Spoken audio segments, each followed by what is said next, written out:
Hello दोस्तों, आज हम लोग एक न्यूमेरिकल के माध्यम से देखेंगे कैसे एक फ्लैट बेल्ट ड्राइव में कितना पावर ट्रांसमिटेड होता है वो कैलकुलेट किया जाता है। तो चलिए शुरू करते हैं। ए belt runs over a pulley of 800 mm diameter at a speed of 180 rpm. The angle of lap is 165 degree and the maximum tension in the belt is 2 kilonewton. Determine power transmitted if the coefficient of friction between the belt and the pulley is 0.3.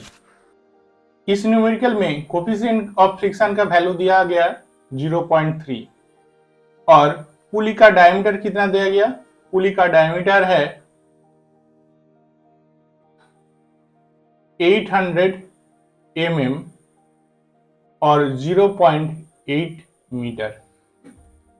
पुली का speed दिया गया n equal to 180 rpm, यानी पुली 1 minute में 180 बार घूमता है। तो इस पुली का लीनियर वेलोसिटी कितना होगा? Linear velocity v equal to pi D N by 1000 metre per second equal to 3.14 into diameter 0.8 n equal to 180 rpm by 1000 equal to 7.563 metre per second. ये जो बेल्ट है, इस बेल्ट के ये स्लैक साइड है और ये टाइट साइड है। टाइट साइड का जो टेंशन है उसको हम लोग T1 पकड़ लेते हैं और स्लैक साइड का जो टेंशन है उसको हम लोग T2 पकड़ लेते हैं। ये स्लैक साइड है और ये टाइट साइड है। तो मैक्सिमम टेंशन कितना होगा? मैक्सिमम टेंशन जरूर टाइट साइड में ही होगा। मैक्सिमम टेंशन टाइट साइड में होगा। तो टाइट साइड में मैक्सिमम टेंशन कितना होगा? टेंशन ड्यू टू फ्रिक्शन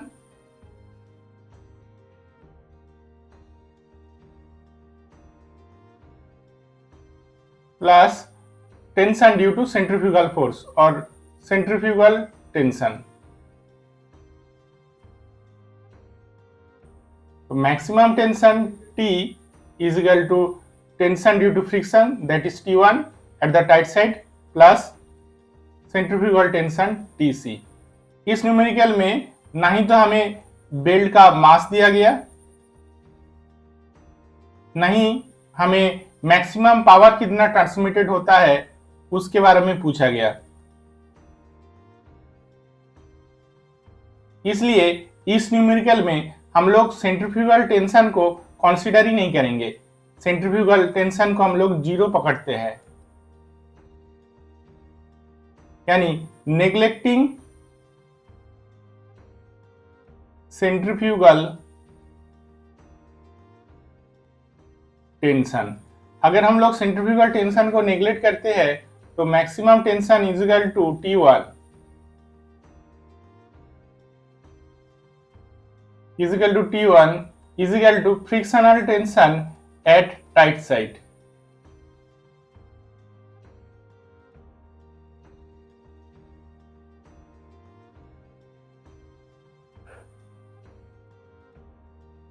और T2 है frictional tension at slack side.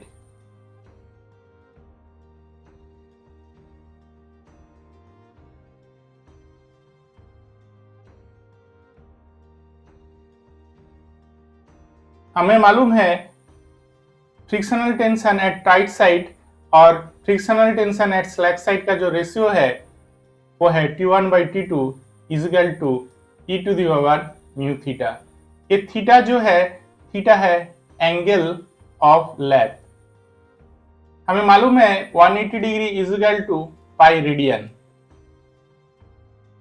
Therefore 165 degree is equal to pi into 165 divided by 180 radian is equal to 2.878 radian। तो T1 by T2 is equal to e to the power mu is equal to 0.3 into theta 2.878. Therefore T2 is equal to Q1 माने 2000 Newton divided by e to the power 0.3 into 2.878. इसका value आएगा 843.5 Newton.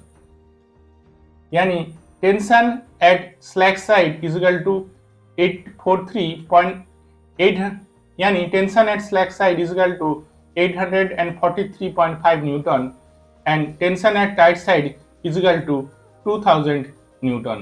Therefore, total power transmitted is equal to power transmitted is equal to Q1 minus T2 into V.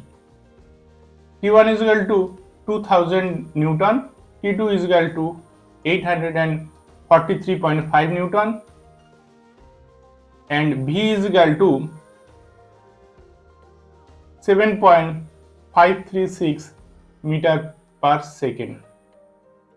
Therefore, the value will be 8715.384 joule per second, or we can write it 8.7153 kilojoule per second.